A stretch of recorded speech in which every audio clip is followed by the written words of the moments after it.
This is Wasted Creatives. I'm Michael Crilly, a dentist by trade, but a creative at heart. Each week, I speak to people who followed that path to understand how they got there, the risks they took, what inspires them, the way they think and create, and actually to get a bit of a behind-the-scenes look. Today, I'm joined by Belfast-based contemporary artist Anna McKeever.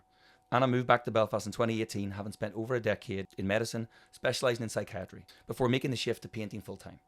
Her work explores themes of connection, identity, and the Irish psyche, often through bold, semi-abstract landscapes, most recently seen in her collection Full Beam. She's had multiple sellout exhibitions in Belfast. Her debut solo show for her Full Beam collection at Gormley's Gallery in Dublin in September 2025 was also a sellout. And she's now preparing for a new collection launching at Gormley's Gallery in June 2026, building on the theme of the Children of Lir.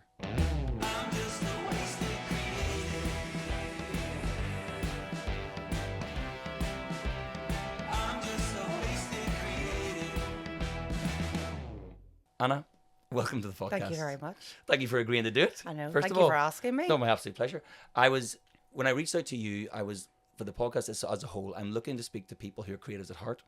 But what you kind of really, what was important to me was that you had left a more traditional role and you'd really followed your path of creativity. So I kind of ideally want to explore that a little bit more. My big thing being that kind of where your creativity started and like when did you start to paint for the first time or explore that part of yourself?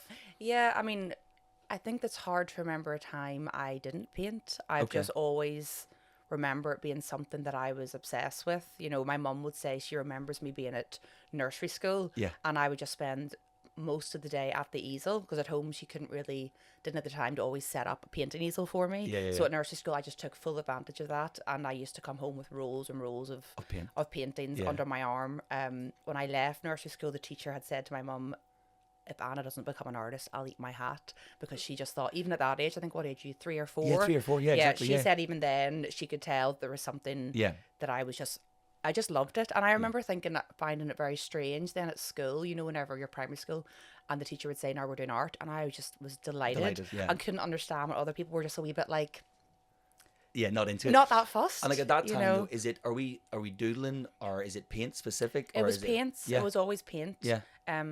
Like I did draw, you know, some children kind of do little cartoony things, but it was never cartoony things. It was always painting. And it was always colour. Yeah, that's what I was going to get to. Yeah. So always the use of colour and always paint.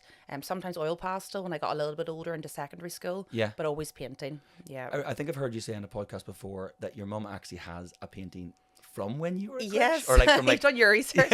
Yeah, so like in your house. Yeah, because I remember she didn't really. I feel bad saying this. I'm sure she has 4 children, so I'm sure she thought there's lots of people bringing home paintings, but I was obsessed with it, so I brought home a significant amount. But I remember the first time that she stopped and did think, oh, this is something that I should maybe take note of. When I was in primary 2, so I was. Primary 2. How old's that? I don't know. So my little girl's primary 3, so she's 6/7. Okay, 5. 7. Oh god, 5. Yeah, even younger than I remember. That is crazy though. But I remember doing a farmyard scene, and the teacher was quite into art, and she said, "Let's do some kind of I want you to use shading," and I think most people just didn't even listen; they were just painting. And I was determined I was going to get the shading right on this tree. Yeah. And at the end of it, she said that's like the teacher was quite impressed, and then she called my mum in at the end of the day and said, you need to look at this painting Anna's done. Yeah. And then she got it framed. So that painting is now in my kitchen at home, my mum's house. Is that mental that she's kept that? I know, like so that I was long? 5 years old, And so your other siblings, she didn't keep any of their artwork at the same time? It's not worth keeping. No.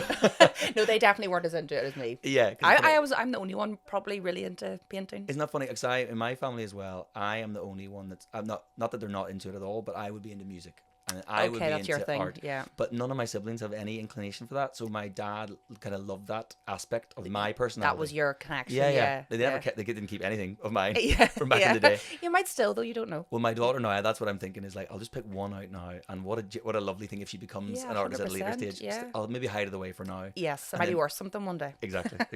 So you kind of, that was a factor of it that I wanted to explore, was that you kind of had encouragement from quite early on. From home plus from school. And then I find, personally, I don't know if you agree, within the school system it's really easy to get lost within academia. Yeah. And maybe, I think primary school explores probably creativity more. Yeah. But then did you find that your painting just kept going in that direction all the way through school, or did you become more, I suppose, more academic as time went on and less creative at that time? I think it was always there, but I think you're right that unfortunately, I have spoken about this before, that I think the school system, I'm not sure if it's just Northern Ireland, because I only have experience of Northern Ireland, obviously, but I do think there's definitely more weight or emphasis put on academic success than for some reason the arts. And I don't really know why that is. I think perhaps with the school reports or whatever league tables they're competing with, they need a certain number of grades and a certain number of subjects, and there seems to be more bolster behind mathematics and sciences, rather than, there's got a lot of people get A's in their art. Do you know what I mean? 100%. And I don't really know why that is, but I suppose I was unusual that I did art for A level as well as right, my, that's what I was going to say. So as well as biology and chemistry. So I think but in saying that, like, I was quite academic. I obviously did medicine, so there was an element of me. I think there was more an element of me just being able to get my head down and do the work and study. It wasn't so much I thought, my passion is biology and chemistry. 100%. I'm going on to do medicine. I just really, my mum was she was a teacher. And I remember her saying to me, I think she always knew I was going to do art. It was never a question. I was going to go to do GCSE and AS and A-level art.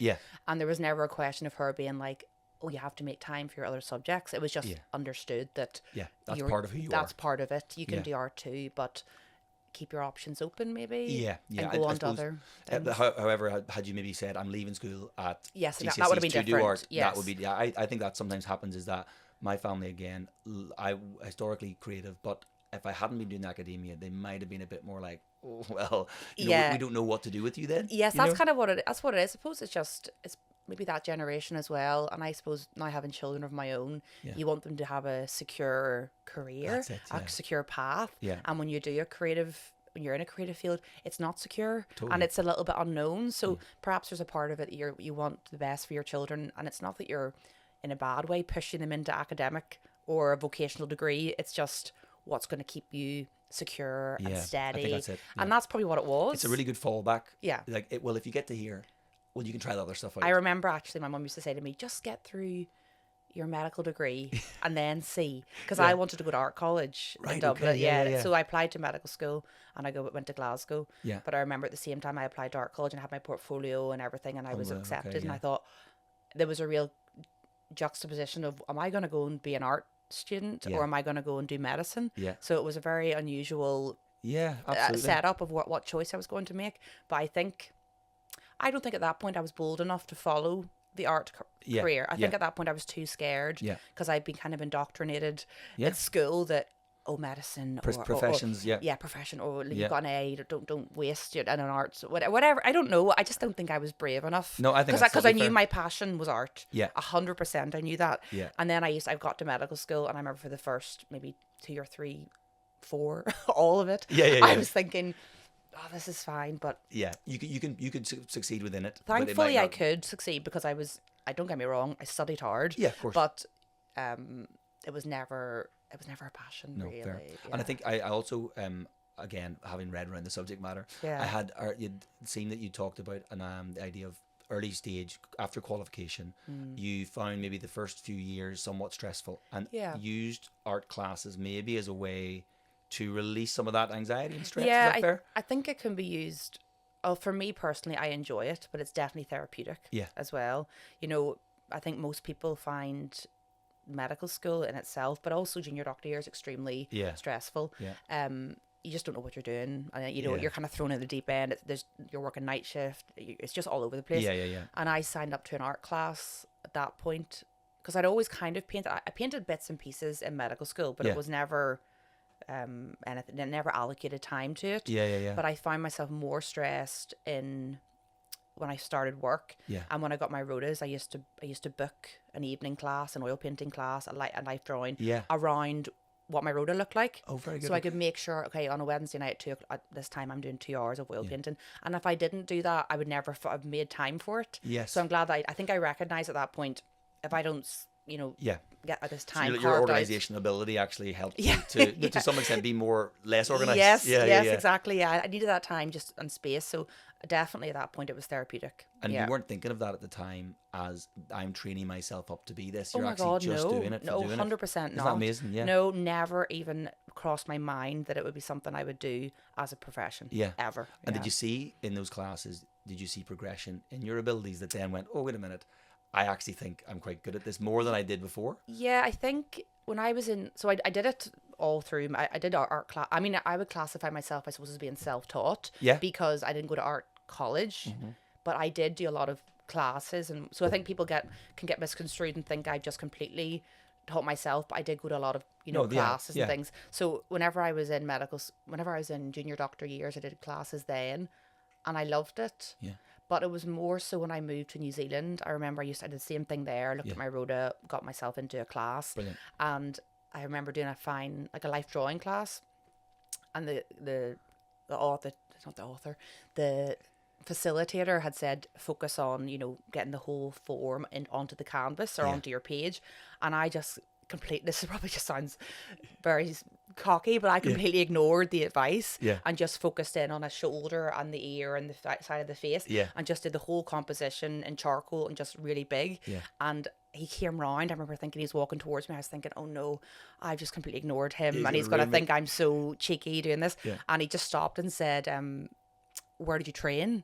Oh wow. Okay. Or where have you obviously thought you're doing this before. This isn't your first time coming to a class. Unbelievable. And I was like, well, no, and then he used to come and talk to me and just said, kind of do your own thing and loosely. And then at the end of that, he had said to me, you do have a gift, you have a talent in that. So that was the first time in a class environment that someone said, there's something here. Yeah. Because to that point, I hadn't really shared any of my work. And you were sort of prior to that just working off like enjoying doing it and the self-confidence in enjoying doing it. Oh, 100. Mainly it would have been like, I would have gone to a wee art supply shop, bought a little mini A4 canvas, and it was someone's 30th birthday. That's it. I would have done a wee painting for them, and they would be like, "Oh God, you're really good. This is great." But it was never like, it was. I wouldn't push myself properly. And some of those people are holding those now. 30, thinking, this is worth a lot more. Who knows? Who knows? Very good. Maybe. No, that you've kind of actually covered a lot of that for what I was thinking about in that, and also in this idea of like who has supported that journey, and so that's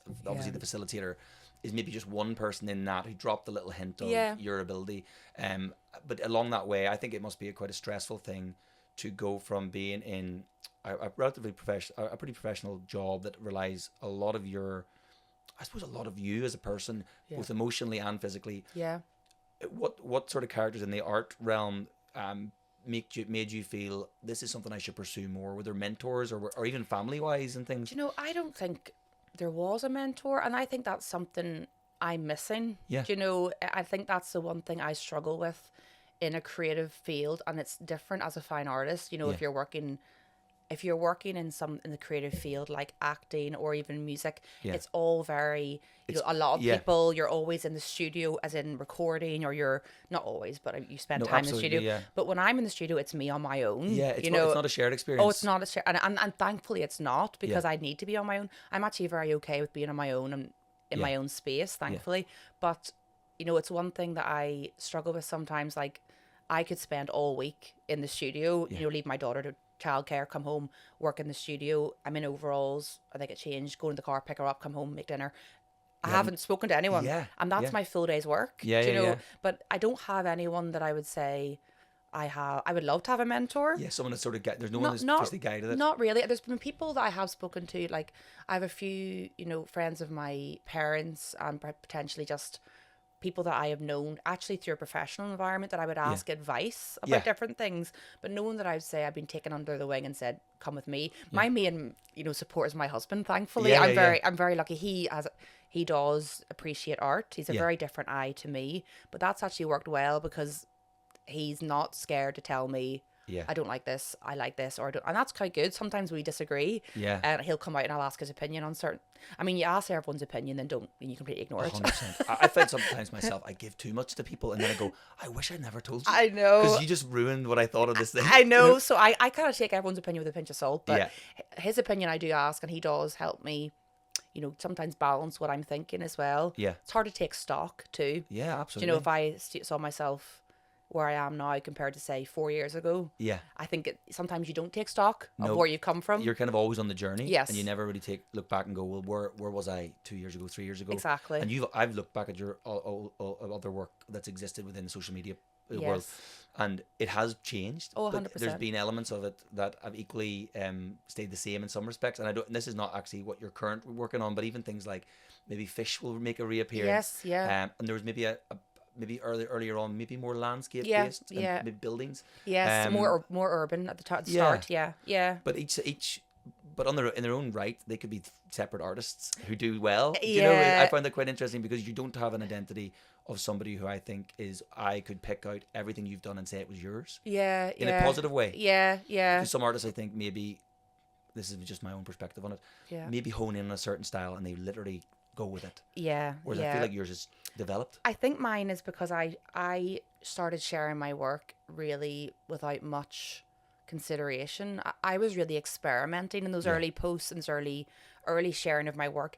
I hadn't really found my identity then. I think now if you look at my work maybe the past couple of years, it's much more cohesive in terms of the themes coming through it. Whereas at the very start, I was painting more like my immediate landscape would have been, I was living on the Ormer Road, the Victorian terrace houses of the Ormer Road. That was a lot of what I used to paint because that was literally where I was living. Yeah.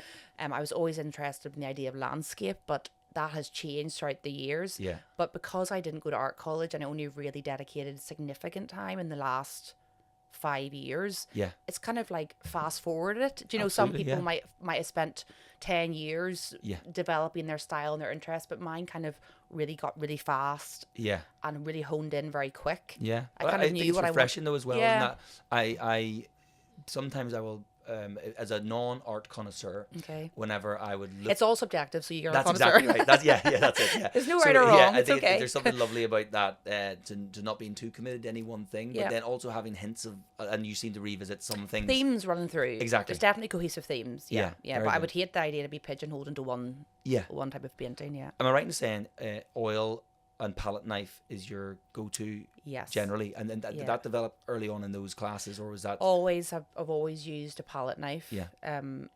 It's quite an unusual way to paint, actually. I don't even know how that started. Whenever I was doing A-level art, I remember painting with oils, and there was palette knives just in the storeroom of the art room, and I just said to my teacher, "Oh, this is great, can I go with these?" And I just started with it, and that was kind of it. It was always but my use of color has always been very strong. I think I really enjoy using color. I'm not afraid to use color. That's clear, and I think, palette knife works well with that because you can apply really highly pigmented oil paint without diluting it with no medium, just literally the pure pigment on the canvas, and that can really, when you're making a painting, I love the kind of sculptural element of that. Yeah, it's quite texturized as well. Yes, very heavily textured, And is there a dexterity? There obviously is a dexterity difference in using a palette knife to a paintbrush.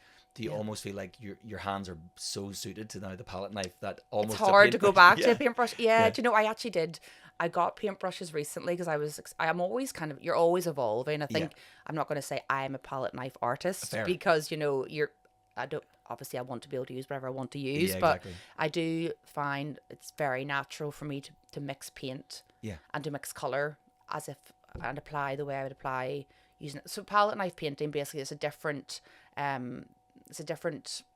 technique. Yeah. So instead of mixing a color on the canvas, so often we're using oil paints, and you're using a brush, you will get a mixing medium and you'll actually blend the colors on the canvas. Yes. Whereas if you try and do that with a palette knife, it just becomes a big muddy mess. Okay. So you would always have your palette, you mix your color on the palette, and then apply onto the canvas, and then clean the knife each time. Okay. So you're mixing you have a palette of paints which are all mixed, and your colors are here. So that is how I paint now. Yeah. So I don't really paint, the way you would paint traditionally paint. Yeah. Although I suppose that's me self-taught too. So it's maybe I'm saying the wrong thing, but that is how I do it. Yeah. No, I think that's. I think and actually I think with art in that respect as well, it doesn't matter how one person does it. The results you produce with your technique are phenomenal, and thank you. But there's a confidence in that, isn't there, as well? I think with being able to say I'm making this specific color with this, it's very definitive. Yes, rather than getting away with things just as well. Yeah. But so in terms of that, yes, we talked a wee bit about themes there, but I suppose when you start a collection, I wanted to get this idea of, are you creating when you create a theme, what are you starting with? Am I right? Is it a photograph? Is it words? Is it a piece of music? Where do you start that journey? Yeah, so that can be from anywhere. I get inspiration from all different areas or spaces. It can be music. I'm really into poetry as well. Sometimes it can be a line of a poem. Yeah. For example, my theme at the minute that I'm really interested in developing is the Children of Lir. Yeah. And that actually started, a couple of years ago. We were down in Clonakilty with my family, and there was wild swans on this little body of water near the house. It was an inlet, and the imagery of that was beautiful. And then I ended up I have a notebook which I actually have with me today. Oh, very good. I'm not going to let you read it because it's a lot of, but it's not. I think of note, it's a notebook, not a sketchbook. Yeah. I think a lot of people will assume as an artist, you would sketch a lot. Yes, but so you're carrying this with you everywhere, and on a whim you will write a thing down. It's more when it's a big notebook, so it's more that if on a whim I'm just here thinking of a word or a lyric or I'm reading something, so I write it in my phone, but then I always get it onto the notebook. So at home in the evening when the girls are in bed, I would then start writing out. I love that because I think I need to see it in writing for me to do it. And it's a lot of the time it's like I'm working out compositions and stuff. Like it's not so much that I'm not sketching, so all my work is very immediate. Yeah. So I'm working it out on the canvas as I'm doing it. It's not that I'm sketching and planning a composition and then I'm working. It'll always be directly to canvas. Yeah. Which is different. Some people don't do that. Some people map it out a lot more. But I love that kind of immediate response. So I'm just looking at the canvas and getting it out. Yeah. And then if it doesn't work out, I'm working through that, and that's the next process. But my notebook is definitely where ideas start. Yeah. So that whole Children of Lir theme, I started writing about that 3 years ago in Clonakilty. Oh my goodness. And that's now only coming to fruition, so I can flick through it and see different ideas. And it might just be a line from a poem. Yeah. Or different. Yeah. Or even just a line from a story I've read, or I listen to audiobooks when I'm painting, and I'll sometimes stop and then rewind it and write it down. So a lot of the time it's not visual. It's actually my inspiration's actually coming from literature or poetry or music. Because I think sometimes you assume as somebody who doesn't do art other than for as a hobbyist, let's say, that people will go, I'll take photographs. I've seen that nice scene. Yes. But I actually prefer that idea that you've kind of you're creating the whole landscape yourself. Based on a feeling you had. Or what the emotion. I say an emotion. It's usually emotive, but it can be a landscape. So it's I do take photos, and my phone is probably overrun with photographs and images. And if I am going to paint a particular landscape, I've moved away from that, not painting so much this specific beach in Donegal, for example. It's more the feeling of a beach on the west coast, and how the light moves, how the water moves, how the reflection of the light on the water. It's more a feeling or an emotive feeling and experience, and that's when everything starts to feed into it, like literature, words, a line from a poem, music. All that feeds into that feeling, that emotion, rather than this is me recreating a geographical location. It's a different thing. And in your as the artist, is your hope that also emotes something similar in the viewer? Yeah, absolutely. I mean, we can get into this if we're talking about, my current theme at the minute, but I'm reading a lot about John O'Donoghue at the moment. So he was a Celt. I don't know if you've heard of him. I haven't actually. No, yeah. Well, I'm not going to try and give you a lesson on it, but he was originally a Catholic priest, and then he left the priesthood and he is quite a well-known Irish writer, kind of a Celtic mystic. But a lot of what he writes is about his reflections on beauty and what beauty means, and it's not just an aesthetic thing, that it's actually a way for you to connect to yourself and to learn to lean into who you are more. And I mean that in the sense, like, if you're trying to be pragmatic about it, if someone's struggling with a difficult emotion, and in psychiatry, for example, if someone was going through grief or really difficult grief or trauma, for example, when I worked in New Zealand, they were very forward thinking, and they would say, we give a green prescription, which basically would mean go out into nature, and I will prescribe you 2 hours on the coast. I'm prescribing you 2 hours in this local mountain range. And it was just a way of saying, I need you to go into nature and just process this. And so John O'Donoghue would say that in a lot of his writings, he talks about nature being a way to hold that complexity of emotion in a beautiful space. So I think my work now, I'm aware of the need to make it beautiful.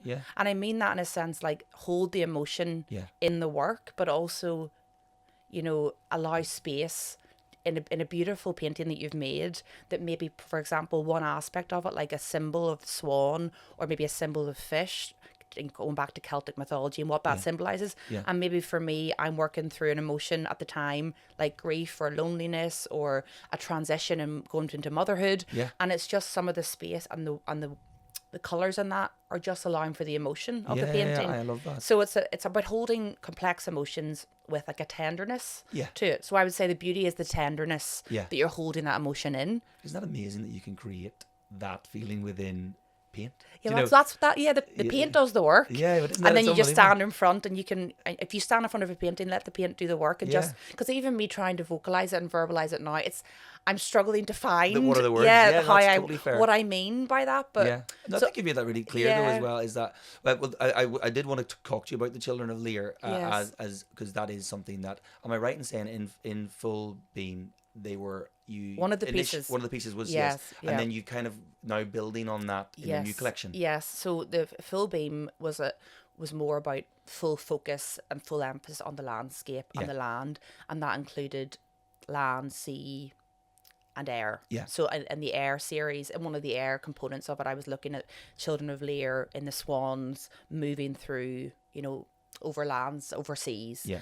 And when I was doing that piece, it was very much looking at like the transitional state they were in, going from 4 siblings to swans, and that suspended state they were transformed into swans for 900 years. Yes, got really into the mythological elements and the themes running through that. I love Irish mythology anyway, that's what and it runs through my work for years. Yeah, but this was me really getting into the Children of Lir. So that whole, I just love the story of the Children of Lir, and I think there's really interesting emotional narratives running through it that I think are very interesting to display on the canvas. Yeah. Interesting. I hadn't been aware. I'd heard of the Children of Lir, but I hadn't been aware of the story. Yeah. And, there's lots of things we have in our brains that we've definitely heard of. Yeah. But I never fully got into what this is, and it was much more interesting than I'd ever assumed it was when I had heard about it in the past. Yeah. But what was it about? What brought you to that story to begin with, I suppose, or what was it about the Children of Lir story that really pulled you in more than, say, a different mythological story? Well, I mean, for those who don't know the Children of Lir, I suppose it's one of the best known Celtic mythological stories in that there were 4 swans who were condemned to be transformed into four siblings condemned to be transformed into swans by their jealous stepmother Aoife. Yeah. And so they were transformed for 900 years and kind of doomed to just wander Ireland's bodies of water. Yeah. So the Sea of Moyle being one for 300 years, and then they spent 900 years kind of traveling Ireland's waterways until eventually they turned back into their human form. But by that point, the true aging hits them and they return to dust again.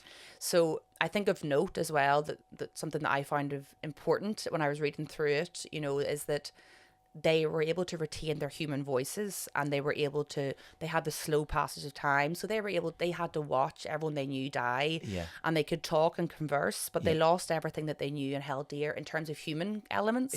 But the landscape and the bodies of water they move through remain constant. So they kind of circulate through the Sea of Moyle in various areas within Ireland, and they remain constant in the story. Yeah. And then when they return to dust in the land, it's almost like it comes full circle. Yeah. I just think it's a beautiful story. It's stunning. And the bodies of water are very different within those 300 years as well, from what I've read around that.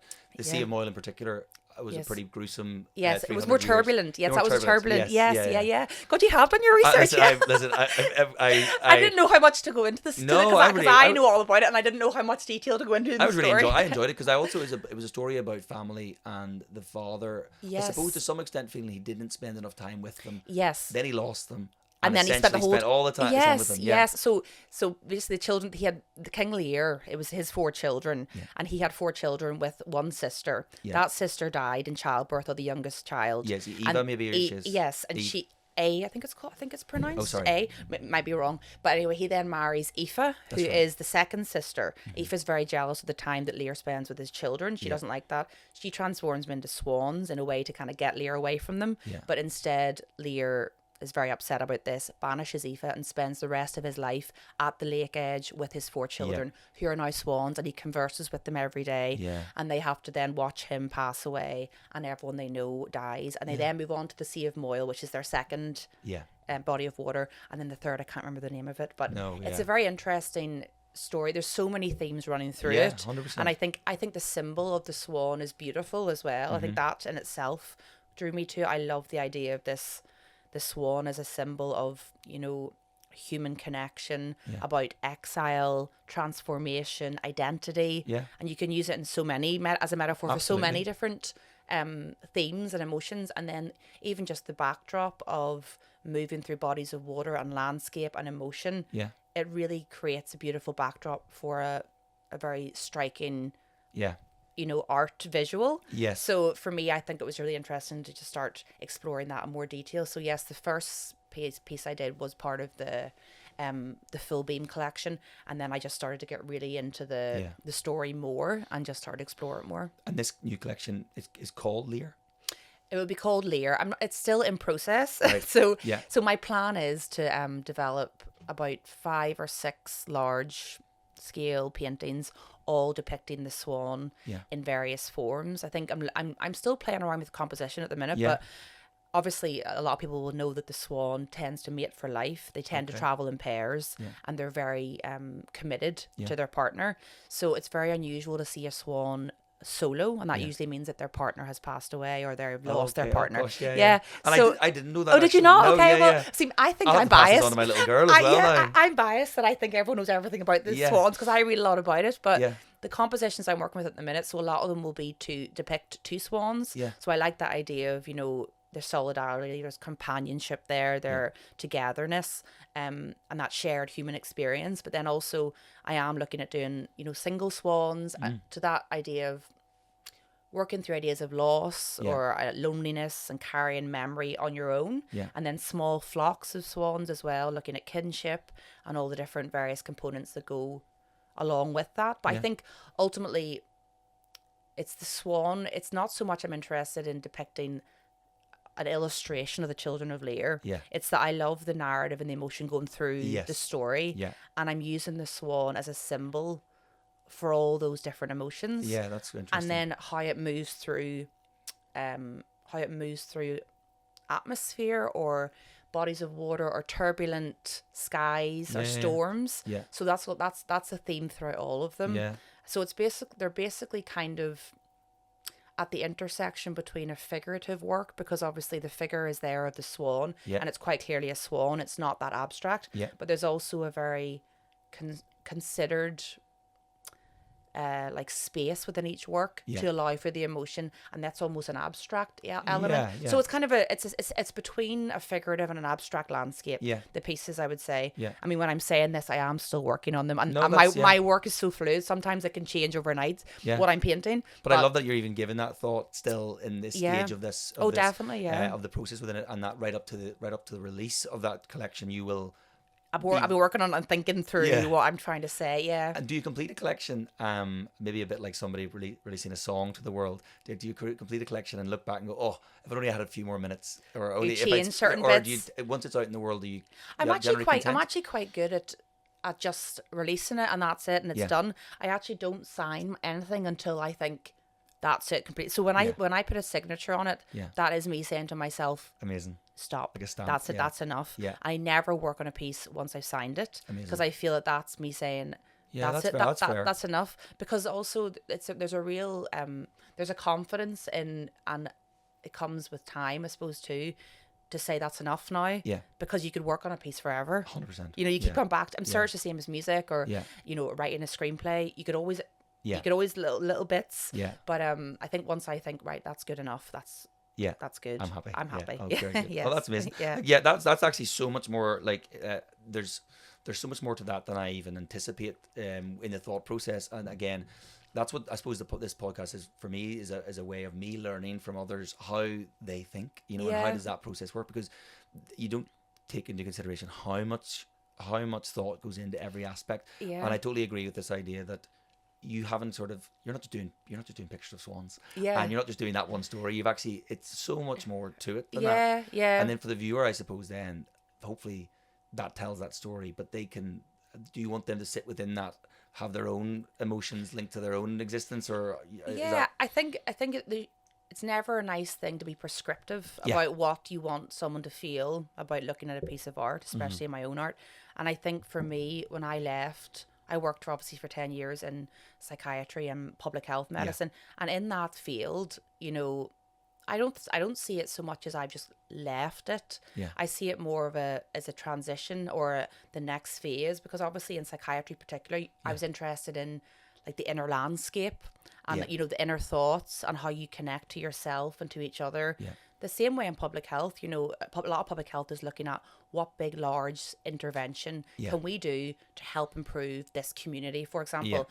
And there's a saying in public health that says, you know, people, now don't ask me who said this, but it says, you know, people respond better to things done with them, not for them. Totally, yeah. So they don't, our community isn't going to go, oh, thanks for doing this to us. Yes. They're going to say, thank you for doing this for us and with us, and in communication and connection with us. Yeah. So I've always been interested in that connection, human connection, you know, and I think that is just, my work is kind of a step progression in that sense. How interesting. And maybe having done that and doing the medicine and the psychiatry has led on to you being the artist you are. 100% it has, because you know, I'm basically continuing that conversation and that communication with people, only now it's via my art, and it's trying to connect with someone. But the thing I love about it is, and the thing that never sat that easy with me in psychiatry and public health, is that, I suppose quite rightly, you're working to identify an emotion, to label it, to work through it, to get it in a box, to say,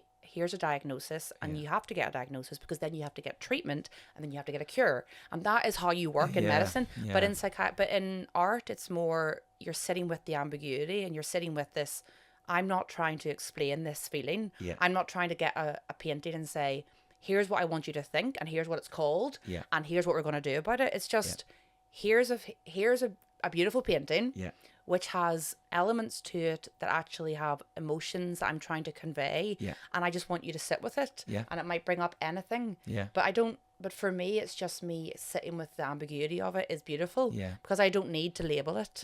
And then people can have their, do you ever find that when people come to you about your work and say, oh, well, I see the way you did that, or that you hear people speaking about your work, and they say something, you know, maybe a little bit out there, and you go, I have never heard anyone think of it that way, but fair but enough. That's fine, because there's no right or wrong in it. Yeah. And also, I think that's the beautiful thing. I actually, you know, I find it irritating when people say things like, oh, only a certain caliber of person, or I don't know anything about art, almost as if like, oh, I don't know. And then it's like, well, do you know anything about music? Do you know, are you qualified to talk about what music you like? Of course not. Everyone just likes what they like. They like what they like. And it's the same as art, you know. And I think coming from a medical background where it was all about qualifications, degrees, master's degrees, get this, get that, you know, tick box. This has nothing to do with that. And I'm coming to art from a very professional background and saying, absolutely no one needs a qualification I love that. to engage with it. I think there's too much of that in life as well. In dentistry, I find that as well, is that there's a lot of people who think, I will only be happy in this career when I get to this point. And it's like, you can actually make up, I personally have made up the job I want in dentistry. And I only do things I want to do. And there's a happiness in the confidence to be able to do that. I think it's a confidence too. And maybe that comes with practice and teaching yourself and time too. When you said, you know, maybe that's made you the artist you are, 100%. I feel that if I had just gone to art college and come straight from that route, I wouldn't have had the confidence maybe to approach it in the way I am now, and I wouldn't have the kind of understanding of the human psyche, human emotion and connection that I'm trying to express through the work had I just done. Not that I'm saying there's anything wrong with that route, but I know that it's made me much more considered in the work I do now because of my background. Totally fair. And so I suppose the other thing I wanted to get into in other ways, a little bit of, sort of going back on ourselves a little bit about the leaving of medicine, solely because I think people find that interesting to, I don't really massively want to excessively, for your sake, focus on you being the medic, but were there conversations at the time? Is there a day you said, I am doing this, and then those conversations are had with your other half potentially? I'm not sure if you and your other half were together at that time when you make that call, or was it family conversations or work colleagues? And how does that pan out? Yeah, it's quite a big thing to say, I'm leaving to go and paint now. Yeah. Yeah, I think that was during, this all started, obviously I painted my whole life, but this all started me considering to leave my profession as a doctor during COVID. Yeah. Because COVID was a strange time for everyone. I don't know about you, but it was it changed my life, COVID, for sure. It changed everyone's life. In a positive way in many respects. Yes, I think it changed everyone's life. You know, we've got the whole working from home thing, which has happened because of COVID, and everyone has a lot more flexibility. Yeah. Obviously, COVID had its downsides, but for me, I was working in public health at the time. Yeah. So my job was first response COVID. Okay. So I was the one, you know, for example, when the labs had another positive COVID test, I was the one they were phoning. We were the one contact tracing. Okay. So my job was COVID. Yeah. And then my home life, everything on the news was COVID. Yeah. And I felt like I could not escape it. Yeah. And I think a lot of people in my profession, unfortunately, really burnt out at that time because it was completely unprecedented. We had a tiny team. Yeah. We were not prepared for this pandemic. No one could be. No. It was no one's fault. We just weren't. And a lot of people left subsequently because of the burnout associated with that. Yeah. So at the time, there wasn't particularly great morale, I would say, in my workplace. Yeah. It was, and everyone was working from home. Everyone was stressed out, and I really threw myself into the art. Yeah. At that point, I'd been painting for years, and I hadn't really shared it. So I didn't have social media. That's what I was going to say. So did your Instagram start? Yes, in during COVID. Amazing. It started in the lockdown. Yeah. Because I wasn't with James, my husband, at that point. I was on my own. I was living on my own. So I was bored as well. Yeah. And I just, obviously, I had all the painting things in my house, and I had my spare room was set up as a studio anyway. So it was something I was doing, and I just started filming it or painting it, and I just couldn't believe the reaction. Yeah. You know, it really shocked me that I was like, I remember my first post, I was like, #artist, like, yes. You know, it was so like I really didn't think. I know exactly what you mean. I was almost like it was a joke, and Yeah. then it was whenever I realized, oh, actually this is getting some traction, and then people in work started to say, oh, we see your painting, and then when they started giving me a bit of recognition, like, oh, your work's beautiful, where have you've obviously done this before, you haven't just picked up a paintbrush today, this has obviously been something you're doing. So it was kind of then the seeds was planted in and around then. It just grew and grew really quickly on Instagram. Like, I was getting messages about buying my work, and people asking me questions about it or engaging with it. So then I went part-time. So that was kind of a step. So you can test the water to some extent. And it wasn't too scary. It was just okay, I'll just take a couple of days and really see how I got on with the art. Then I was thinking, oh, it was really starting to build again, and I was still in training in public health, so I had to complete my 5 years training to get to consultancy, for example. Okay. So I basically decided, right, I'm going to go part-time, complete my training, and then I'm going to just take a year, and I'm just going to see how this goes. And James was with me at that point, and my whole family. And I just think at that stage, they've been saying to me for so many years, just get your medical degree, just do your foundation training. I think they were like, you want to do this. Yeah, but then they want the best for you. Yeah, I think they knew. I think at that point they were like, there's no point in us saying anything. Thank goodness that you did, because it obviously took off. COVID, it seems to be that time for a lot of people, and I definitely changed who I was. I think having that downtime to self-reflect on what's important in life. Introspection, And then, so what I think I've noticed in your work, having gone back over your Instagram and things, is that you're very consistent then. There's something that sort of clicked, and you're like, I am going to do this well if I'm going to do it. Yeah, 100%. And what I was surprised by was somebody who's not from that background originally, you kind of got, what it seems like is you got the business side of it right relatively early on. Am I right in saying that, or did you feel like it took a while to grow that end of it? No, I think that took a while. Did it? From behind the scenes, it looked good. I think I'm very visual. You know, and I think as an artist, I am visual, and Instagram is a great tool for that because it is visual. So I think Instagram, I was always aware Like, I'm not going to take bad photos of my work. Exactly. I'm not going to show anything that I'm not proud of. Well, you'd be surprised how many people do. Yeah, sometimes. and some artists create amazing work, but they're not good photographers, so they don't have it well lit. They haven't got it well staged. They haven't got it, or else they haven't found their niche. Yeah. I think I was always very clear. My themes are land. I was always connected to the landscape. I always had an interest in identity, particularly Irish identity.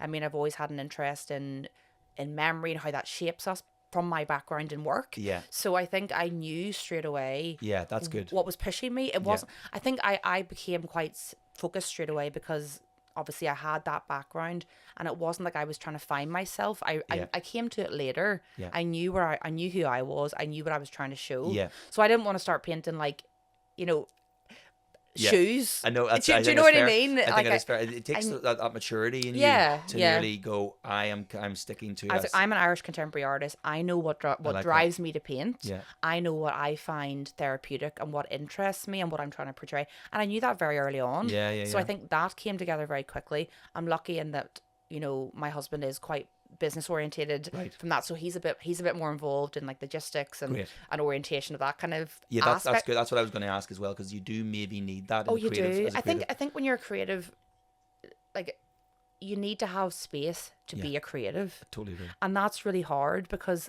I mean, I'm not going to sit here and pretend like I don't just spend my time painting and nothing else. Obviously there's other aspects of being an artist, but ultimately I'm doing this because I love painting. Yes. And that's the love of it. And if I don't focus, keep the main thing, isn't that it? That's what I have. That's the main part of it. But that's not to say there isn't other aspects of working as an professional artist that are non-creative. Totally. Because I was thinking about your first shows and the first time you either reach out to or get approached by a gallery. What happens there? Your first ever. I mean, even that is so scary, yeah. because it's the unknown. And I suppose I didn't go to art college. I don't know anyone. I didn't really know anyone in the arts. That's what I was thinking. World, no one in the world. No network. Yeah. So, which has changed a bit now. Thankfully, I'm a lot more connected with people, and I know some great people from painting just through Instagram, social media as well. But a lot of my buyers would have been, or collectors would have been from London Irish. Right. Or in Dublin. Yeah. So I knew that I wanted that Dublin. Yes. A lot of people, want to look at the art. They have to come up from Dublin to see it in Belfast, for example. But I've had people from America who have come, maybe they're planning a trip to Dublin and they come up to the gallery, But that was something that I had a conversation. I met Gormley's. James is he owns Gormley's in Dublin. Yeah. And he approached me. He liked the work. It fitted with what I think with the gallery choice, you have to be very careful to make sure they're kind of in the right vein of what you want. There's no point going to a gallery that sells work very different to you. Yeah, fair. They're contemporary Irish art. They're very pro Irish artists, and they really push that. So the story they're telling is in line. It's in line with that. Yeah. So I mean, they've been great, very supportive of me, and so the next collection I'm doing in June, will be in Dublin as well, so it'll be lovely. And do you find in those scenarios that there's a different Anna, that it has to exist in conversation with people about the work versus, because I find in work, even now I'm not sure this is my real voice. It's like maybe it is, but I might reflect later. But, in work I definitely have a dental voice. Yes, of course. To the point where somebody thought I had an American accent. Oh, right, week. Okay. But I'm not sure what that is. But I have different social batteries. Let's say. Yes, yeah. So my dentistry job, I can keep going all day quite happily. Every person needs to get the best version of me. Yeah, yeah. Artist Anna obviously is alone. Yes. And then what is gallery Anna? I know. Like, well, it doesn't. I think people who don't know me very well might think I'm always super high energy. Yeah. And very I am bubbly and very chatty. Yeah. But I'm actually think I'm an extroverted introvert. I'm the exact same. Yeah. It's funny you say that because I would say you're extroverted, And if you meet me in the street though, I will cross the road rather than talk to you. Well, no, I'd be fine to talk to people. I'd be chatty and then probably think, sometimes I'm out with my husband and we'll bump into someone in the street and I'll be like, blah, blah, blah. Yeah. And then we'll walk past and he'll be like, they think you're mental. Okay. Because I'm just like, so I'm so high energy and so chatty and just love talking to people. But then I get my energy being alone. Yeah. I love being on my own in the studio. Your battery is recharged. 100%. So I'm not the kind of person, I think extrovert, I know everyone's on a spectrum of variation. Exactly. But I think a true extrovert gets their energy from being around other people. Yeah, and whereas actually you might need a little bit of downtime to recharge. I need to be in the studio on my own. Yeah, that's fair. I have like my favorite time, apart from being with my family and my kids, is obviously, yeah. but is having a coffee, being in the studio, listening to music, and being completely on my own, and I am fine doing that. Yeah. And that's the part that I can really think through. My theme, what it is I'm trying to express, working things out in the canvas. Recently we had a loss in our family, and even at that, I am working at the Children of Lir theme, and find myself sometimes crying when I'm painting, or emotion comes out, but I find it very therapeutic being on my own when I'm painting. So I would say, in terms of my professional, you see, art, for me it's very difficult, because I know what you mean exactly. When I was a medic, of course you had a professional face and your professional, but the art really blurs the lines. It's not like I have, this is artist Anna. No, that's fair. I think that's valid. It's very hard, because now my work is so personal. Yeah. Like when I say I'm crying painting something because of someone I've lost, or that is a real emotional experience. So when I go to the gallery in Dublin with my pieces, I would say I'm so emotionally invested in them, and I'm more just so determined that they will understand what I'm trying to say. So I will bring the pieces down, or they'll arrive down, and I'll phone James and be like, have they arrived? And then I'll say, what do you think? And then I'll try and start explaining what I think of what one I found difficult, or what one worked for me, or can you understand what I'm trying to say? And I think sometimes they are so experienced with working with artists, they're quite calming. Yes. They'll just be like, it's fine. I love that though. I love that you're that invested in the work, but also that you're also that in touch with yourself, that you can let that come out in the work. It's a very personal thing. Then it's one of the most vulnerable feelings I've had, is to display my work. And is it an outlet in that respect as well, in the sense that without that, let's say we took that away tomorrow, would you struggle then to get that out in other ways? Do you mean, so I could, from an emotional point of view? If I couldn't paint, I would really struggle. If I couldn't, but I also think I'd struggle if I couldn't display it. Yeah. Okay. Do you know, I think I need both. Yeah. Which is interesting, because that's only been a relatively new thing in the past 5 years. I've always painted. Yeah. I've always found it, interesting and emotional when I'm painting. Yeah. But I think I also now need people to see the work. Yeah.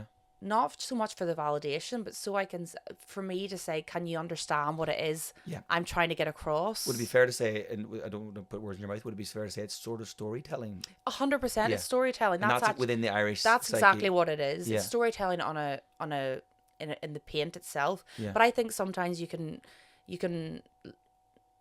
don't appreciate how much the paint just works. And works, because no matter what I try and say, even here, or what I do on the canvas, the paint, if you just look at the paint itself, it does a lot of the work for you. Know, the paint and the colours. And the whole point is, it speaks in languages that I don't have. Yeah, it translates. I am not an artist. I'm not a poet. Yeah. I'm not a writer. Yeah. My gift isn't words. So I can't really articulate what it is I'm trying to say. And that sometimes I need to just point at it and say, that's it. Fair. That's what it is I'm trying to say. And that's the beauty of it, because then if they just sit in the studio without being seen, then no one sees the story. Yeah, I love that. And no one sees what it is I'm trying to say. I understand that I think that as creatives as a whole, that is a must. It needs to exist within the world. It's not your world. Exactly. It needs people to see it and to digest it and to give feedback. I've had people, one of the reasons I pushed the Children of Lir theme and really got involved in it is that in the Full Beam collection, I had people who messaged me on Instagram, and a couple who had come from Canada who happened to be in Dublin, went to see the show, they knew of my work, and they said they were in tears at the Children of Lir painting. Goodness. It evokes emotion for them, because their family had left Ireland, all those years ago in the famine. They then relocated to Canada, and that for them, that it highlighted or represented this movement, transport of people, and the identity of that. And then I started thinking, God, this is it's working. People are connecting with what it is I'm putting out there. So, very good. No, well, you articulate it very well to my ears. Thank you. Because I know, I think as well, sometimes we'll self-reflect on things we're doing and saying that the world isn't getting those. But even if you did articulate with words, I think it comes across well. Well, I think it's better in the painting. But So I kind of want to get into the creative headspace and how. We kind of covered this a little bit, running a business and exhibitions, social media, all that sort of stuff. So one thing I want to go on social media, you've sort of got away with, I think, the time you got on, you're now bypassed this idea of having to showcase your work through viral moments. Oh yeah. Because it's become very big that people kind of do this turning around of a painting. Not big because they might be amazing artists, but you've managed to sort of do it in a way that you didn't need to do that. I didn't do that. Yeah, I think that works for your brand as well. I think part of it is you have to be genuine. Yeah. And I think people are attracted to something that is genuine. So I don't find it too stressful to post things on social media or to write things, because I've only ever done my own social media. I've only ever written things that are poignant to me. Like I would often do a little quote from a book or a poem because I love that, and I write and that passion comes across. And it does come. I think it does come across. But don't get me wrong. Like, I'd love something to go viral, or I know. But also, I'm like, you see, there's no point in having 1 million followers on Instagram and only 1% would actually ever buy a painting. I agree. Or be interested in your work. And it might be more inclined to attract people who want very small print based purchases, which is maybe not what your work deserves. And not to degrade anyone who does that type of thing. It's a different market as well. I've moved away from prints partly because I wanted to I have limited time now. I'm a mum. Yeah. I have two babies. Yeah. Well, one's a 2-year-old, but I still think she's a baby. baby. Absolutely. Yeah. She's a baby till she's 10. My 6-year-old's a baby. So yeah, exactly. She's your baby. Yeah. But my time is more precious now, and the prints were great, and they went really well, and I really focused on really good quality prints. So I've always had great feedback on the prints, but ultimately, my passion, like I've just spoken about, is producing the work, really putting the emotion into it, getting it out there, and making a painting that I'm really proud of, and then showcasing it. Yeah. And I don't have the energy or the time to put into the also producing the prints and pushing the prints out there. So I've made the decision more from a lifestyle perspective that I couldn't do both. Yeah. It's not to say I won't go back to prints eventually, but I might. Yeah, depending on how the market changes. Exactly. And how people want to consume your art. Yeah, exactly. But I mean, for now, I'm very happy with how it's going. Yeah, very good. And so I suppose the other thing I wanted to ask you a little bit about is what happens on the days that you aren't creative, like very bad mood. Yeah. Like what if you just had a fight, what if you're falling out with somebody and then you still have to get in and show up? That's actually a really good point, because I was speaking to one of my friends the other day, and she was like, oh, it must be so lovely, just to put, do you just go into the studio when the mood takes you? And I was like, no, there's a really good quote by Picasso. I'm really into quotes, obviously, but by Picasso, and he says, inspiration exists, but it has to find you working. Okay. So basically saying, get in there, do the work, and some days you'll be inspired and some days you won't. That's it. You have to do the work, and there's no shortcuts. No. So like I think people think great paintings just happen, and they don't. Well, certainly not for me anyway. The work has to be put in. So like, you learn things. A lot of the time I make a mistake or something doesn't work out, and then I'll come back in the next day, I'll turn the canvas around and think, actually, this is working, and I can kind of work with how it's. I love the organic way paint moves on the canvas. I love how it kind of bleeds and moves into each other. If you use a really loose medium or use a really thick oil paint, I love that organic way it connects to each other. And sometimes, like I said, the paint does the work for you. And I can go back in and go, oh, that's exactly what I wanted it to do without knowing it. Do you know? And do you have potential in that scenario? I suppose you're going to have two questions here. Do you have multiple works on the go at once? And to some extent, the one I'm working on, the collection. And then I'm kind of exploring this idea. And then equally on those days when you're having a bad day, do you just paint for the sake of painting to get it out of your system to then release that so you can move on to the thing? Another emotion. Well, I definitely paint I've got about 5 or 6 at once I'm working on, and that's in rotation, because the way I paint, I would paint in layers, and I paint in oils. So I'll paint a layer in oil that has to dry. It can take weeks to dry. So I have to then move on to the next one. So I do have about 5 or 6 at once, but the way my process changes a lot depending on whether I'm working towards a collection. So for example, at the minute I'm working on the Children of Lir collection. I would have 3 or 4 big, a metre and a half pieces that I'm working on. But then it's interesting you say that, because last weekend I was in a house and I had a couple of hours, and there was a few smaller canvases that I had painted that I just started painting over.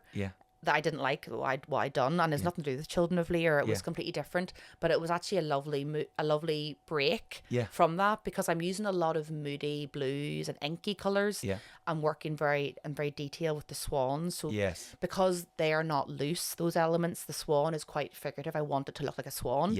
So it's about proportion and getting that right, and getting the looseness balance, getting a looseness in how I present a swan is very difficult when I'm trying to get if I get the measurements wrong, Yeah. it looks off. Yeah. But I also want it to look loose. Yeah, So it's very okay. difficult to try and be loose and by free loose, with it. it's like this is in motion and Loose, I and- just mean like I'm not a photorealist painter. right, yeah, So yeah. you'll never look at my painting and go, that's a photograph. Yes. So I don't want it to look photographic. However, I did feel like very realistic all the same for that. Within, Yeah. I do agree with what you're saying, but Yeah. I think like there is that and the proportions of things The that I've proportion's seen. right. Yeah, That's it's important. superb. So the proportion is right. Yeah. But there'll always be an element which is hyped up. So Yeah. like the contrast is different, or a colour. I've colors different, or Yeah. there's neon elements in it. There's something different. It's not Yeah. exactly how it looks. So I'm working a lot with that at the moment, which is quite heavy sometimes when you're trying to get that right all the time. Yeah. So I just literally got some pinks and oranges and umbers, and I was just working with that on a smaller piece. And then I just painted Yeah. over at the Well, end. yeah, fair, and yeah. it was just playing with it. And Yeah. I think you sometimes lose that fun, That's what I or was you saying. know, It's- yeah. I think a lot of the creativity in all aspects is that we're like kids. Yeah, And we're yeah. just exploring what happens when It's I do fun. this. It is. Yeah. It's fun. I mean, if I said to you, you can go and play music, but don't make it fun. It has to be very serious. It takes. What's the point? Yeah, you have to be able You to know. bash around and do things. And even my daughter, I do worry about this fear. I have a fear of maybe her losing that as she grows, because maybe someone didn't say that painting was nice, or maybe someone Yeah, thought that yeah. singing, that thing she sang, she got shy in front of Yeah, dancing, of course. yeah. But I think that hopefully having people who want her to be creative will help her to Just to for the sake continue. of being the creative. sake of it, Yeah. yeah. It's And just, not it being doesn't need cringe or- validated. Exactly. Yeah. Yeah. So I did want to ask you about motherhood, if you didn't mind us exploring that a little bit. Mm-hmm. I suppose I read an article where you spoke about how pregnancy can kind of heighten your emotion and Yeah. sensitivity. And I suppose separately from pregnancy, like how has motherhood influenced your work, or maybe changed how you work? Or even I suppose from an emotional level, Yeah. it's made you a different person, Oh, obviously. wait, it's definitely changed who I am as a person. I think there's probably a practical answer to that, which is to say I have limited time, and that has made me more considered. Yeah. In terms of how I approach what it is I'm working on. I would have the luxury when I didn't have children, obviously, to spend every day, all day, late nights in the studio, and I was a night owl, like you said you were yourself, but Yeah. now that's changed completely. I'm actually shockingly spending an hour or two in the morning sometimes before the girls are awake in the studio, Yeah. because that's the best time. And is the studio nearby you? Yeah, so I have a studio on site? On site. Yeah, at home. Sounds like a huge. Yeah, sorry, at home. At home. Yeah, I have an yeah, at-home studio. Yeah. Yes, it is, but it's a big space because it was a 2-story building, but it's now we lifted the roof, so it's a lovely double height. Oh, wow, And yeah. it means it's got a lot of light, Yeah. a lot of natural light. So Yeah. you need that when you're painting. It's north facing, so it's great Amazing. for painting. But yeah, that's one thing that's changed. I think probably it's made me softer. I mean, I've always been a very emotional person, I would say, a very sensitive person, but I cannot believe the difference in. I don't think I knew love like this existed. Yeah. And I don't mean that to sound cringe or to belittle No, I don't think anyone, it sounds cringe. or to belittle anyone who doesn't have children, because I had children a bit later as well. Yeah, So yeah. and there was a stage in my life where I was maybe perhaps worried I wouldn't Yeah. have children, Yeah. or meet the person I wanted to have children with. Yeah. So I just No, I want think to. that's very valid. what I you're saying. just want to kind of, acknowledge that for people who think that's not a nice thing to say, because you can experience very strong love without having children. 100%. But I would just say that I wasn't aware of how protective I would feel. Yeah. So that's changed for me, and I think the idea of inheritance has changed too. So the theme of inheritance has come through a lot in the Children of Lir again, because I'm interested in what's lost, what's taken away, what's left behind, what is nature versus nurture. Yeah. And I think it's made me aware of myself as a person and what I want my daughters to take from me. Yeah. So I'm trying to be a better person. Yeah. Well, what you say there, I would. So my wife and I, our little girl's 6. We would have gone through IVF for like 10, Oh, really? 6 years maybe Oh, before she really? arrived. Okay. But what I would say is, I love nothing more than people who love their kids Oh, yeah. and are vocal about loving their Yes, kids. of course. And I yeah. think any time where people are either unsure they might get there, or Yes. are in, or maybe I've left too late, or maybe Yes. you're going through a tough time. I actually, while I do appreciate that people respect people who have not made that journey, if it was a choice or not. Yeah. Yeah. People who care about their kids and do like spending time with them and do care about them. Yeah, if you're going and to have them, vocally yeah, love them. enjoy it. Yeah, 'cause yeah. There's nothing worse than people who had a very easy ride in that existence and don't care. And don't, yeah, or maybe yeah. don't respect their kids. That sort of Yes, thing. yeah, So, yeah. but I think as well, I suppose as well as that, that softness, I think, is something that maybe people who are lucky enough to have kids do experience. Yeah. And maybe is there some element of you that, is there a pride element that comes into there as well, of like, I want them to see, Your painting? Yeah. My daughter's only just turned 2, so she's still developing her language, obviously. Yeah. But I had a painting. I put them out in the grass sometimes when it's sunny to try and hurry up the drying process. I'm very impatient, so I wanted them to dry, and she came out of onto the grass and just said, "Beautiful, Mama." Oh, and I'm looking at the painting, and I was amazing, like, "Oh, she loves it." And then I suppose, or do you want to? I get the feeling that you're not the sort of person that will want to make them go any direction. Oh no, not at all. No. But if they were interested in this as a career choice, would that be something you would, I suppose, support or encourage? Or do you think, me as a dentist, for instance, if my little girl wanted to be a dentist, I might suggest she doesn't. Really? Okay. Nothing against dentistry, but I don't know of her little personality. I want her to go through the world that some people experience. Yes, yeah. But what do you feel about that for art? And yeah, I think I just would be open to whatever they wanted. Whatever they wanted. My youngest is 5 months. Yeah, we're a bit early. It's a long time away, but I think as long as someone is willing to work hard at something, what would really irritate me is if they thought something was, they were entitled to something. Yeah, I think that's all I would be concerned about. That's valid. Do you know, I didn't get a leg up in anything I've done in terms of my art. I started my Instagram and gained traction because of the work. Yeah. It's not because I knew someone, not because of someone put me in touch with someone. Yeah. It has literally just been, I have worked hard at it, and I put the same commitment and dedication into it as I did with my medical degree of my medical career. Yeah. So I think that's clear. As long as they were willing to work hard and I'm sure they'll make a success of whatever they want to do, and I'm going to support them, whatever, if that's in art or medicine or whatever. Yeah. I think I totally agree with that, is that I am not in any way concerned about what existence my little girl leads. Just as long as she gives it the best that she can give it, so she is not a wasted, or regretting it, or making regrets. Yeah, absolutely. Yeah. So I suppose I'm sort of nearing the end. I've got one last little section for you, but I wanted to ask you about your art and where it's heading next. I know we've talked a little bit about the new collection, but what's next for you as an artist? Yeah. So obviously I've got the Children of Lir collection coming up, and that's me looking at and exploring the relationship between landscape, identity and memory using the framework of an Irish myth like Children of Lir. But I won't always be doing the Children of Lir as a theme. But I think it's increased my interest in the Irish landscape and that whole idea of Celtism and mythology. And I think have you heard of Moncon McGann? I'm not sure I'm saying his name. I haven't actually, no. Well, he's an Irish writer. He actually passed away quite recently. Right. But he wrote a lot of books.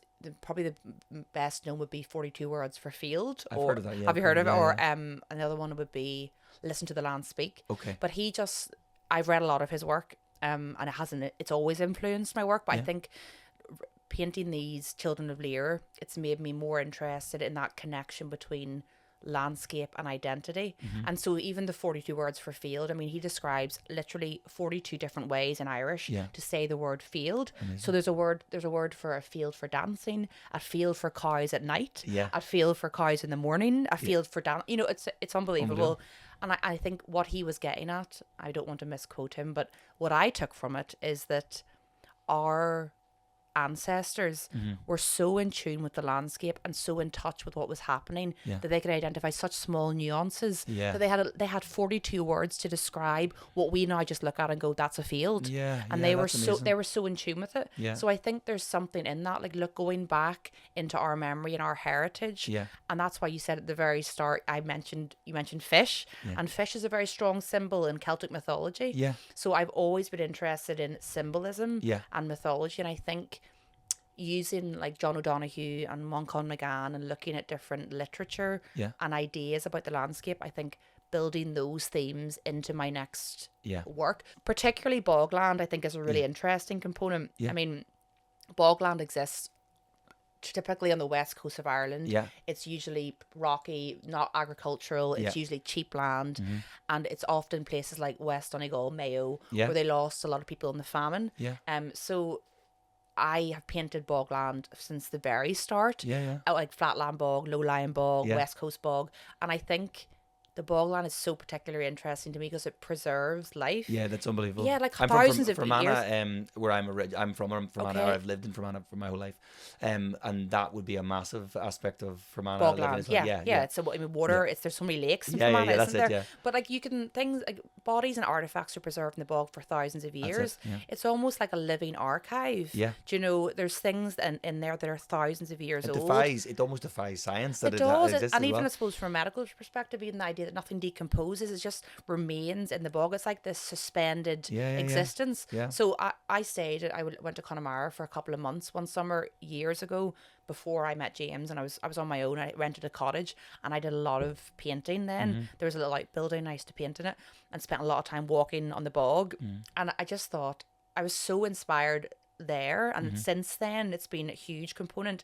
And I remember just standing and thinking, like, this is present day and I'm in current time frame, but like beneath me there's thousands of years preserved. Then you could go back in time in that moment. In this like shared suspended state. So the bog for me is so interesting.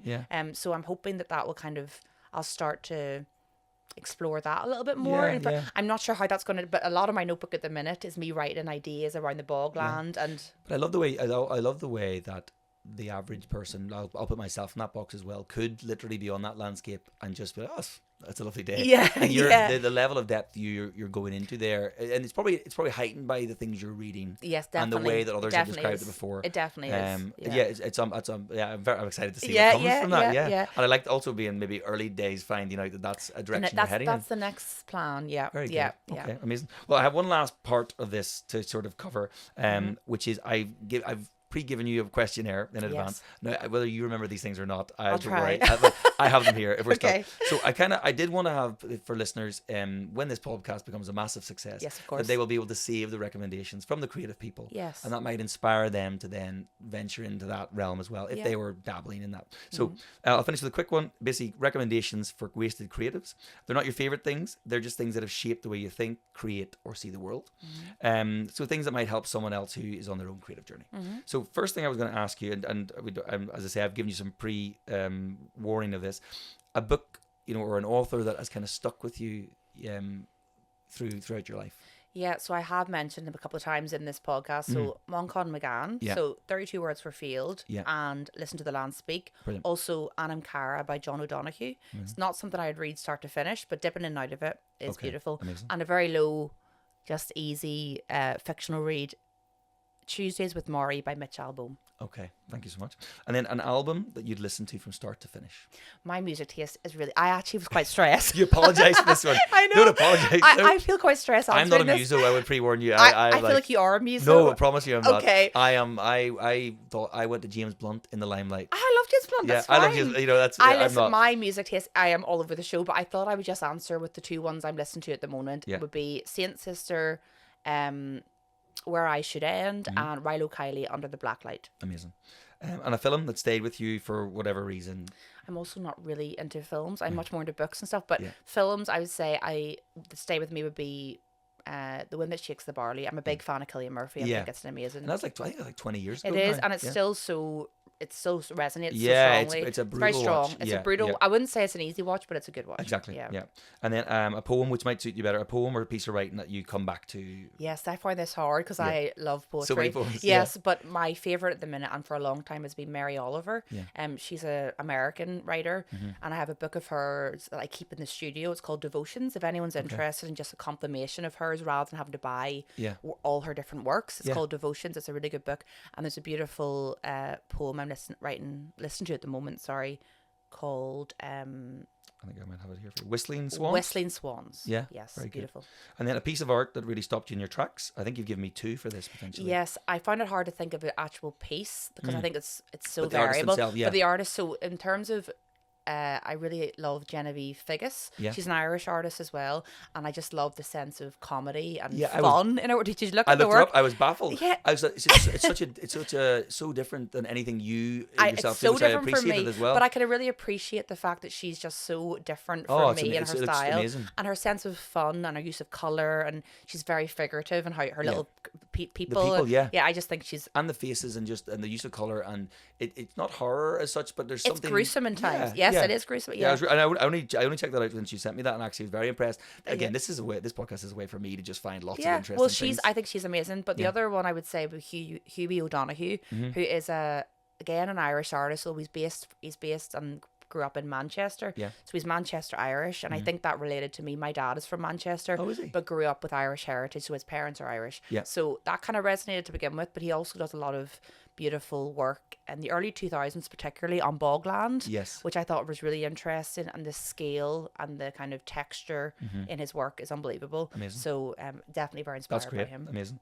And then a quote or a line that you find yourself going back to. Yeah. So again, I find it hard to find this or narrow it down, but Mary Oliver, I used to write on my wall. I had a noteboard when I was at Glasgow University, and I wrote in the noteboard, what is it you plan to do with your one wild and precious life? Yeah, I love that. And I remember thinking then, you only get one go at this. Yeah. So I'm glad now that I've done what I exactly. It's sort of amazing how those sort of words can stick with you and drive motivation and inspiration, and even though just words. Focus you a little bit too. Yeah, words are very powerful. This is a terrible one to end on now. We should have had one of the poem ones, but this way, a song that you might put on to get yourself in a creative headspace. And you've actually given me something slightly different here, which I like. Yeah, so I would probably listen to podcasts and audiobooks more so. I do listen to music as well, but I listen to a lot of Irish history podcasts by Finn O'Dwyer. Yeah. Really, really good if you're interested in Irish history at all. Yeah. Even if you're not interested, there's very short little 30-minute segments, very interesting. And then I also listen to like country music. I love Chris Christopherson. Yeah, perfect. Yeah, who doesn't love the country? And like just I love Ye Vagabond as well. Actually, so I do like folk music. Yeah, Lisa O'Neill would be another big one I listen to. And Ye Vagabonds had a thing on RT not that long ago where I think they had a collective artists wrote a song together and they recorded it while one of them passed away. I think end of 2024. One of these artists, maybe.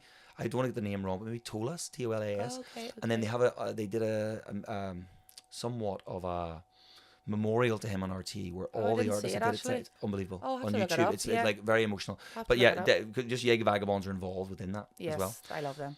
Well, that is all of my questions as such. But I really enjoy like just actually getting to know you a little bit more in that. I should say that where we are, this is not a real bar. Yeah. This is essentially a bar on wheels. That it's called the Hidden Naggin as well, and it has allowed us to kind of create the atmosphere. I think of a little snug, and enjoy ourselves. But I hope you've enjoyed it. It's been great. Thank you very much for having me. And we'll look forward to seeing the collection then in June. Yes, launching in June. And that's Gormley's in Dublin. In Dublin, yes. Thank you so much. Cheers. Cheers.